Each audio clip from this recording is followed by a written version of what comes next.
Finally यार season start हो गया हमारा लेह लद्दाख करने का। और अगर आप दिल्ली से लद्दाख करना चाह रहे हैं इस सीज़न में तो आपको बहुत सारी चीज़ों की ज़रूरत है और बहुत सारी चीज़ें ध्यान में रखनी पड़ेगी। जैसा कि हम शुरुआत कर रहे हैं अपनी लद्दाख सीरीज़ की, तो बहुत मज़ा आने वाला है, बहुत इंजॉय करने वाले हैं हम इस लद्दाख सीरीज़ को। आप लोग भी उतना ही इंजॉय कीजिएगा हमारे साथ जितना कि हम करेंगे, साथ में ये लद्दाख राइड को ना इंजॉय करेंगे। मगर लद्दाख जाने से पहले ना बहुत सारी प्रिपरेशन चाहिए होती है कि हमें क्या क्या सामान लेके जाना है और किस रूट मैप को हमें प्लान करना है और वहाँ पर कहाँ कहाँ हमें पेट्रोल मिल जाएंगे, कहाँ हमें होटल मिल जाएगा, कहाँ हमें खाना मिल जाएगा, कहाँ हमें पेट्रोल नहीं मिलेगा तो वहाँ ओपन पेट्रोल के क्या ऑप्शंस है, हमें कहाँ कहाँ ओपन पेट्रोल मिल जाएगा और किस रेट पे। तो ये सब चीजें जाने बगैर ना लद्दाख करना बिल्कुल उसी तरह है जैसे कि बिना हथियारों के जंग में लड़ना। क्योंकि लद्दाख ना मैं सच बताऊं तो ऑल इंडिया राइड कर चुका हूँ, ऑलमोस्ट पूरा इंडिया घूम चुका हूँ, कश्मीर से लेके कन्याकुमारी तक। मगर लद्दाख बहुत अलग चीज है यार, सच में वो आपको सरप्राइज कर सकता है। वहाँ पे बहुत सारी प्रॉब्लम्स आ सकती हैं, दिक्कतें आ सकती हैं, तो आपको बहुत सारी एसेंशियल चीजें हैं जो अपने साथ रख के लेके जानी चाहिए 101%। वो आपके मिस नहीं होने चाहिए। तो वो क्या चीजें हैं वो भी मैं आपको बताऊंगा, मगर उससे पहले एक रूट मैप मैंने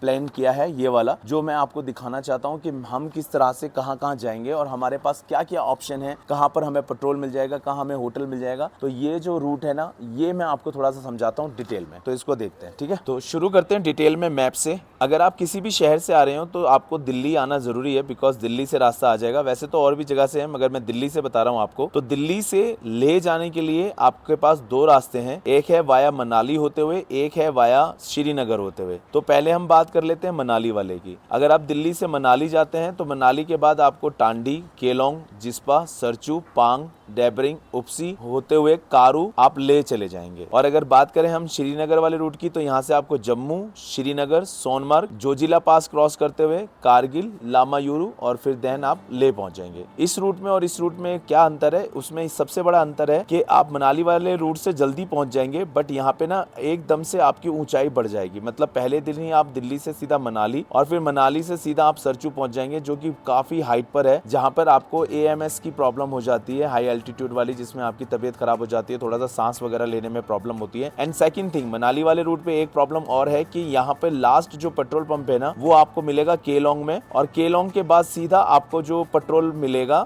वो मिलेगा आपको सीधा फिर कारू के अंदर। तो अगर आप केलोंग से पेट्रोल फुल करा के जाएंगे तो आपको सीधा कारू में मिलेगा, उस बीच में कहीं पे भी पेट्रोल नहीं है। एंड इसी बीच में आपको एक पास जो है वो पास करना पड़ता है सरचू से पहले, यानी कि जिस्पा और सरचू के बीच में एक जगह आती है जिसे बोलते हैं बारालाचला। तो ये काफी ऑफ रोड और काफी बड़ा पास है यार, और बहुत ही मुश्किल होता है ये पास। यहाँ पे काफी ज्यादा ठंड होती है, रोड बहुत खराब है और वाटर क्रॉसिंग वगैरह होती है, तो काफी डिफिकल्ट है। वहीं अगर आप श्रीनगर वाले रूट की बात करें तो आप दिल्ली से श्रीनगर सोनमर्ग जाएंगे तो जोजिला पास आएगा। पेट्रोल के लिए आपको कहीं कोई प्रॉब्लम नहीं है, जम्मू, श्रीनगर सब जगह पेट्रोल मिलता है। फिर उसके बाद कारगिल में भी पेट्रोल मिलता है आपको। इस वाले रूट पे आपको पेट्रोल की कोई प्रॉब्लम नहीं है। यहाँ थोड़ी सी पेट्रोल की प्रॉब्लम आपको फेस करनी पड़ेगी अगर आपकी बाइक बहुत ज्यादा माइलेज नहीं देती है। अब हम बात कर लेते हैं, अगर हम दोनों रूट में से किसी पे भी ले पहुंच जाते हैं तो ले के बाद क्या करना है। तो ले के बाद हम पिछले साल जैसे गए थे, हम गए थे नुब्रा वैली। ये पूरा रीजन जो है ना, इसको बोलते हैं नुब्रा वैली। तो नुब्रा वैली जाने के लिए हम सबसे पहले ले से गए थे खारदुंगला पास। जो खारदुंगला पास है वो है करीबन 18,000 फुट की ऊंचाई पर। तो खारदुंगला पास पार करके आप सीधा चले जाते हैं डिक्सिट, और डिक्सिट में आपको पेट्रोल पंप मिल जाता है। वहां से आप हुंडर घूम सकते हैं, तुरतुक घूम सकते हैं। तो यहाँ पे आपको पेट्रोल का ऑप्शन है अगर आप ले से खारदुंगला यानी कि नुब्रा वैली घूमना चाहते हैं। तो अब बात करते हैं कि कुछ लोग नुब्रा वैली से सीधा जाना चाहते हैं पेंगोंग लेक। नुब्रा वैली से पेंगोंग वाला लेक वाला जो रास्ता है अगम सियोक दुर्बुक होता हुआ, ये रास्ता यार सच में बहुत ज्यादा खराब है, बहुत ज्यादा ऑफ रोड है ये वाला रास्ता जो है, बहुत ही ज्यादा। मुझे उम्मीद थी कि पिछले साल इसको बनाना शुरू किया था तो इस बार बन जाएगा, मगर ये बना नहीं। तो ये बहुत ज्यादा ऑफ रोड वाला रास्ता है अगर आप नुब्रा वैली से पेंगोंग जाते हैं। तो हम इस बार क्या कर रहे हैं, हम ले से ना पेंगोंग ही जा रहे हैं, मगर हम यहाँ नुब्रा होते हुए नहीं जा रहे। हम पेंगोंग से सीधा जाएंगे कारू, कारू से सीधा जाएंगे ये शक्ति एक बीच में जगह आती है, इससे होते हुए सीधा जाएंगे हम दुर्बुक, और दुर्बुक से हम आ जाएंगे तंगस्ते पे। तंगस्ते पे अभी न्यू पेट्रोल पंप खुला है, बिल्कुल अभी नया, तो यहाँ पे आपको पेट्रोल मिल जाएगा। कारू में पेट्रोल पंप है, यहाँ से आप पेट्रोल भरवाएंगे, फिर आप तंगस्ते में दोबारा फुल करा सकते हैं, और फिर तंगस्ते से हम चले जाएंगे सीधा मिराक, जो कि विलेज पड़ता है यहाँ पे पेंगोंग लेक के बगल में। यहाँ 3-4 विलेज पड़ते हैं, आपका जो दिल करे उस पे जाके रुक सकते हैं। मिराक जो है सबसे लास्ट इसका है गांव जो है विलेज। फिर हम इस बार क्या करेंगे, मिराक से हम जाएंगे चुसूल, और चुसूल से हम सीधा जाएंगे लोमा बैंड होते हुए हानले, और हानले हानले से उमिंगला। अब इसके बीच में ना ये चुसुल से लोमा बैंड वाला जो रास्ता है, ये भाई साहब बहुत ही खतरनाक वाला ऑफ रोड है। खतरनाक मतलब रोड बन रही है, अभी अंडर कंस्ट्रक्शन है, कहीं रेत है, कहीं बालू है, बहुत बुरा हाल है। और ये ऑफ रोड वाला पैच होगा करीबन 70 किलोमीटर के आसपास। 70 किलोमीटर हमें इसमें ऑफ रोड करना पड़ेगा यहाँ पर, अगर हम इस वाले रास्ते से जाते हैं। अगर आप ये रास्ता भी छोड़ देते हैं, अगर आपको सीधा हानले जाना है तो आपको क्या करना पड़ेगा, आप लेह से उपसी आ सकते हैं। उपसी से आपको चुमथांग होते हुए सीधा आप जाएंगे माहे ब्रिज पर। माहे ब्रिज से फिर आपको रास्ता आएगा न्योमा। न्योमा में एक और पेट्रोल पंप आपको मिल जाएगा। अगर आप कारू से पेट्रोल फुल करवाते हैं तो आपको न्योमा के अंदर पेट्रोल पंप मिल जाएगा, मगर ये पेट्रोल पंप सम टाइम खुला होता है, सम टाइम नहीं खुला होता, तो ये थोड़ी सी प्रॉब्लम है। तो आपको एक्स्ट्रा कैन जो है यूज करना ही पड़ेगा, बिकॉज इसके बाद इस वाले रूट पे कोई भी पेट्रोल पंप नहीं है किसी भी तरह का। तो आपको हानले में ओपन पेट्रोल मिल जाएगा। ये चीज ध्यान रखिएगा कि एक्स्ट्रा पेट्रोल आपको कैरी करके चलना पड़ेगा। तो इस बार हम क्या करें, हम जा रहे हैं लेह से सीधा कारू, कारू से दुर्बुक, दुर्बुक से हम तंगस्ते, और यहाँ से फिर मिराक पेंगोंग लेक घूमते हुए चुसुल, और वहां से लोमा बैंड, और फिर हानले, देन उमिंगला। उमिंगला जो है ये वर्ल्ड हाईएस्ट पास है। इसकी ऊंचाई है 19,024 फुट। बहुत हाइट पर है, बहुत ज्यादा हाइट पर है भाई साहब। ये फर्स्ट है एंड सेकंड नंबर पे है हमारा खारदुंगला पास, जो 18,000 के आसपास है। तो इस बार हम ऐसा कुछ प्लान करने वाले हैं। अगर आपका दिल करे तो आप एक काम और कर सकते हैं, पेट्रोल की कोई प्रॉब्लम नहीं आएगी। वो कैसे, अगर आप यही वाला रास्ता लेते हैं जो हम ले रहे हैं, कारू से दुर्बुक और तंगस्ते होते हुए आप जाएंगे लोमा बैंड, तो लोमा बैंड और न्योमा के बीच का जो डिफरेंस है ना, वो है करीबन 20 किलोमीटर का। तो 20 किलोमीटर पीछे आना पड़ेगा आपको लोमा बैंड से थोड़ा इधर, और यहाँ पे आपको पेट्रोल मिल जाएगा। तो फिर आप यहाँ से टैंक फुल कराकर वापस लोमा बैंड आके हानले और उमिंगला जा सकते हैं, और वैसे ही वापस आप यहाँ आके इस रूट से वापस पेट्रोल फुल करा के आप सीधा उपसी जा सकते हैं। अब ये है कि आप जब ये उमिंगला और हानले कर लेंगे तो यहाँ से आपको लौटने के लिए अब आप जाएंगे मनाली। तो हम क्या करेंगे, यहाँ से हम आएंगे सीधा लोमा बैंड पे। तो लोमा बैंड से अब हम उधर की तरफ पेंगोंग की तरफ ना जाके हम यहाँ से जाएंगे सीधा न्योमा। रिटर्न की बता रहा हूँ मैं आपको। न्योमा से हम जाएंगे माहे ब्रिज। माहे ब्रिज से ये रास्ता जो है, अगर आपको ले जाना है तो आपको सीधा चुमथांग होते हुए उपसी जाना है, मगर अगर आप मनाली वापस जाना चाहते हैं तो माहे ब्रिज से आपको आना पड़ेगा सुमदो, और सुमदो से आपको आना पड़ेगा सोकर। और इस बीच का जो रास्ता है, सुमदो से सोकर का रास्ता तो ठीक है, कोई दिक्कत नहीं है, मगर सोकर के बाद जो है अभी अंडर कंस्ट्रक्शन रोड चल रहा है, तो सोकर के बाद आपको सिर्फ 6 से 7 किलोमीटर तक रोड अच्छा मिलेगा। उसके बाद जो है यहाँ पर एक लंबा पैच है जो थोड़ा सा ऑफ रोड है, करीबन होगा 20 किलोमीटर के आसपास, और ये भी अंडर कंस्ट्रक्शन है, वैसा ऑफ रोड नहीं है, ये अंडर कंस्ट्रक्शन है, रोड बन रहा है यहाँ पे। उसके बाद आप जाएंगे सीधा डबरिंग।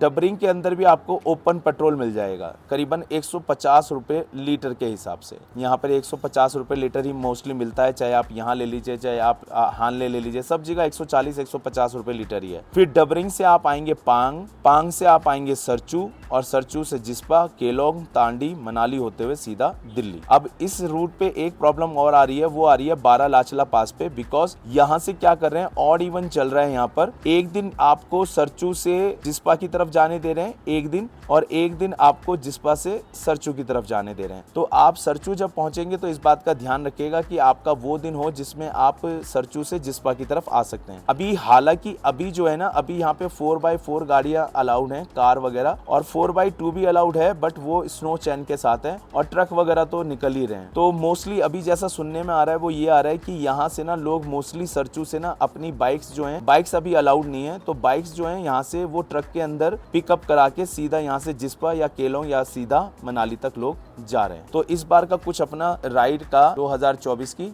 उसका ये प्लान है। तो ये अपना टोटल रूट प्लान। अब रूट की बात हो गई है, अब मैं आपको बताता हूँ कि क्या क्या चीजें आपको ले जानी जरूरी हैं, जो कि बहुत ज्यादा जरूरी है, वरना उसके बिना आपकी राइड जो है वो बहुत ज्यादा परेशानी आपको झेलनी पड़ेगी। तो अब सीधी वो चीजें आपको बताता हूँ जो आपको अपने साथ राइड में रखनी है। सो ये सारी चीजें जो है, ये है बहुत जरूरी आइटम्स जो कि आपको लद्दाख राइड पे चाहिए होती हैं। हालांकि मैंने इसमें राइडिंग गियर्स वगैरह नहीं इंक्लूड किए हैं, बिकॉज का कोई ऑप्शन नहीं है, वो आपको रखने ही रखने पड़ेंगे। मगर उससे पहले एक बात बता दूं कि जो लोग यूट्यूब करते हैं ना, तो उनको अपना लैपटॉप साथ में कैरी करना पड़ता है, और इसको बड़ा ध्यान से रखना पड़ता है, क्योंकि ना मैंने ये सैडल बैग में रखा था, तो देखो इधर ये ना सैडल बैग से पता नहीं कैसे ये लग के और ये लैपटॉप यहाँ से घिस गया, पता नहीं कैसे। और कुछ लोग मुझसे पूछ रहे थे कि आप कौन सा सॉफ्टवेयर यूज करते हैं लैपटॉप में, तो मैं इसमें यूज करता हूँ एडोबी प्रीमियर प्रो, और एडिटिंग सारी की सारी मैंने जितनी भी सीखी है वो सीखी है वासु से, जिन्होंने अभी अपना नया कोर्स लॉन्च किया था NSA Learns के नाम से। अगर आप बहुत बढ़िया एडिटिंग सीखना चाहते हैं तो आप उस कोर्स को ज्वाइन कर सकते हैं। NSA Learns ऐप डाउनलोड करके आप उस पर जा सकते हैं। केवल 500 रुपीज की है वो ऐप और वो आपका पूरी लाइफ के लिए है। उसके अलावा आपको कुछ भी नहीं पे करना और उसमें बहुत ज्यादा डिटेल से वासु आपको समझा रहे हैं कि आपको किस किस तरह से क्या क्या चीजें करनी है एडिटिंग में। आप चाहे कोई भी अभी सॉफ्टवेयर यूज कर रहे हो, आपको लास्ट में ना प्रीमियर प्रो पे ही एडिट करना पड़ेगा, बिकॉज प्रीमियर प्रो जो है ना बहुत एडवांस एडिटिंग सॉफ्टवेयर है जिसमें आपके पास बहुत सारी चीजें होती हैं सीखने के लिए और कुछ अलग कर दिखाने के लिए भी। तो लैपटॉप की तो ये बात हो गई। तो सबसे पहले आपका बाइक का सामान, बिकॉज बाइक ऐसी चीज है अगर उसमें कोई भी खराबी आ गई तो आपको पार्ट्स अवेलेबल होने बहुत मुश्किल हो जाएंगे और मेरे साथ तो है भी। तो बाइक में आप अपने ब्रेक पैड रख सकते हो। मेरा तो चैन का प्रॉब्लम है तो मैंने चैन सॉकेट रखा हुआ है, यही चैन का एक लिंक है वो भी ले रखा है मैंने रॉयल एनफील्ड का। उसके बाद पंचर किट बहुत ज्यादा जरूरी है। अगर आपका ट्यूबलेस टायर है तो आपको पंचर किट चाहिए ही चाहिए होगी। और पंचर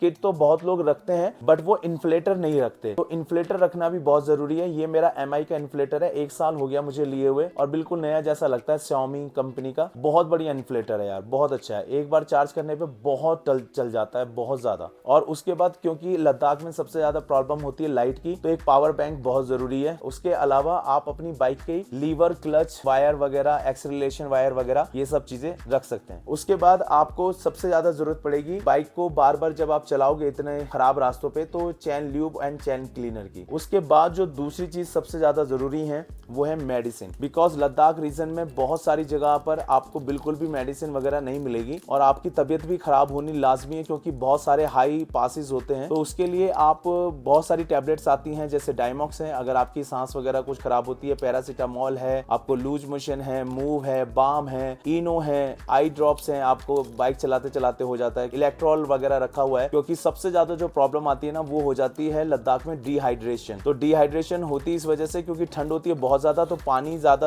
पीते नहीं लोग और उसकी वजह से डिहाइड्रेशन वगैरह हो जाती है। तो ये इस टाइप के इलेक्ट्रॉल वगैरह अपने पास रखने बहुत जरूरी है। उसके बाद आपको अपने साथ कैरी करना चाहिए कुछ एक्स्ट्रा सॉक्स वगैरह, बिकॉज कि बहुत सारे ना वाटर क्रॉसिंग आएंगे। शूज जो है मेरे पास, राइडिंग शूज जो है वो वाटर प्रूफ है बट फिर भी समटाइम उनमें पानी चला जाता है। इसके बाद जो मुझे लगता है सबसे ज्यादा जरूरी चीजें वो है, जब आप बाइक राइड कर रहे होंगे ना तो मोस्टली लद्दाख में या तो बहुत ज्यादा ऑफ रोड है, अंडर कंस्ट्रक्शन रोड्स हैं और वहां पे हवा भी बहुत ज्यादा चलती है और ठंड इतनी लगती है हद से ज्यादा। आप अंदर कितना गर्म कपड़ा पहन लीजिए मगर अगर आपने ऊपर से ये विंड चटर नहीं पहना है ना, यानी कि आपका रेन गियर नहीं पहना है, तो हवा आपके डायरेक्ट अंदर जाती है और इसको पहनने के बाद हवा आपको डायरेक्ट अंदर नहीं जाती, जिसकी वजह से आपको ठंड जो है ना बिल्कुल ना के बराबर लगती है। तो मैं ठंड से बचने के लिए सबसे अच्छा ये करता हूँ, वार्म लाइनर तो पहनता ही हूँ मैं, उसके साथ साथ मैं इसको भी हमेशा पहनता हूँ। इससे क्या होता है अगर कभी बारिश वगैरह भी आए तो वो भी ठीक है और मुझे डस्ट से भी बचा लेता है। मेरी जैकेट जो है वो गंदी नहीं होती बिल्कुल भी। ये तो मैंने रेनॉक्स का लिया हुआ है और ये मैंने लिया था डीकैथलॉन का। इसका फायदा क्या है ना, इसमें ना शूज भी कवर हो जाते हैं। देख रहे हैं आप 800 के आसपास आती है, तो शूज के लिए अलग से मुझे कुछ लेने की जरूरत नहीं है, इसमें शूज भी मेरे कवर हो जाते हैं। बहुत अच्छी पैंट है, पिछले 1-1.5 साल से तो मैं इसी को यूज कर रहा हूँ। और इसके बाद जो सबसे ज्यादा मुझे जरूरत लगती है वो है ड्रायर। और इसका मतलब सिर्फ हेयर स्टाइल के लिए नहीं है, बिकॉज बहुत सारे आपको वाटर क्रॉसिंग पास करनी पड़ेंगी, बहुत सारी जगह आपके शूज भी गीले हो जाएंगे, पैंट भी गीली हो सकती है, आपके सॉक्स वगैरह अगर आप एक्स्ट्रा नहीं कैरी कर रहे हैं तो एक आपके पास ये होना ही चाहिए कि अगर आपका कोई भी चीज गीला हो जाता है, मान लीजिए आपके शूज ही गीले हो जाते हैं और वहां धूप बिल्कुल नहीं है मगर लाइट है, तो आप अपना ड्रायर से वो सब चीजें सुखा सकते हैं। तो बहुत काम की चीज है, इसे आप फैशन में मत लीजिएगा कि ये फैशनेबल चीज है, ऐसा नहीं है, बहुत काम की चीज है भाई साहब, ये बहुत काम आता है मेरे ना। और उसके बाद आते हैं हमारे ग्लव्स। तो मैं 2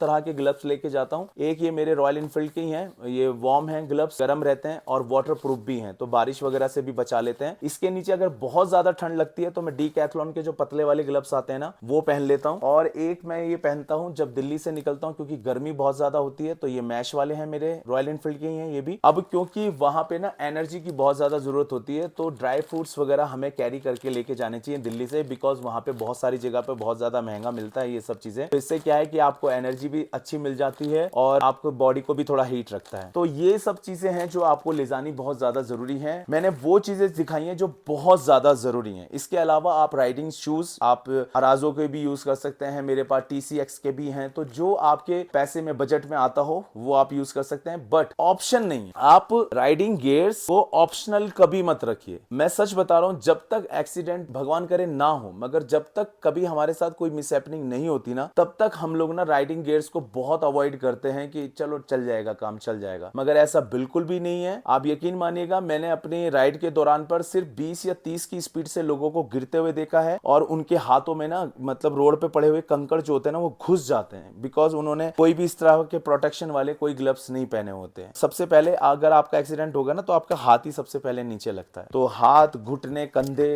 कोनिया, इन सबको बचाना है तो राइडिंग गियर्स पे आपको, तो मैंने ऑलमोस्ट सारी चीजें बता दी हैं। अब बस तैयारी करनी है, ये सारा सामान पैक करना है और यहां से सीधा निकलना है लद्दाख राइड के लिए। मस्त एकदम जैसे हमारी नॉर्थ ईस्ट वाली राइड थी वैसे ही आप लोग उतना ही प्यार दिखाइएगा, और प्लीज भाई लोग सब्सक्राइब कर दिया करो चैनल को, मुझे थोड़ी सी मोटिवेशन मिलती है, और लाइक का बटन दबा देना। तो इस ब्लॉग को बस यहीं तक रखते हैं। Thank you so much for watching this blog. अगर ये ब्लॉग पसंद आया तो प्लीज लाइक एंड शेयर कर दीजिएगा। अगर आप नए इस चैनल पे तो सब्सक्राइब का बटन जरूर दबा देना। तो खुश रहिए, मस्त रहिए, मुस्कुराते रहिए, लद्दाख घूमते रहिए। Bye bye bye. Last year यहाँ पे ज्ञान को चोट लग गई थी काफ़ी ज़्यादा,